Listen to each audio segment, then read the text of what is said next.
Namahagi si Bulacan 6th District Representative Salvador Pleito ng tulong pang-edukasyon sa mahigit 1,400 estudyante mula sa bayan ng Santa Maria. Ito ay bilang bahagi ng programang Isang Bata, Isang Pamilya College Educational Assistance Program na layuning suportahan ang mga mag-aaral hanggang sa kanilang pagtatapos. Sa kabuuan, umabot na sa 6,000 benepisyaryo ang nakatanggap ng nasabing tulong sa tulong ng DSWD.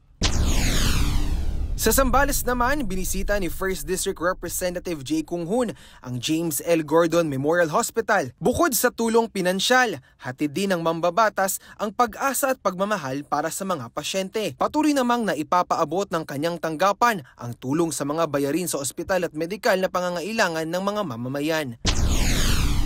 Samantala, aabot sa 900,000 pesos na tulong pinansyal at 1,000 grocery packs ang ipinamahagi ng Land Bank of the Philippines sa mga pamilyang naapektuhan ng kalamidad sa Davao Oriental. Pinangunahan ni Finance Secretary at Land Bank Chairperson Ralph Recto at President Lynette Ortiz ang pamamahagi, kasama ang mga opisyal ng lokal na pamahalaan. Nagpasalamat naman si 2nd District Representative Chino Almario sa suporta ng DOF at Land Bank para sa mga taga Davao Oriental.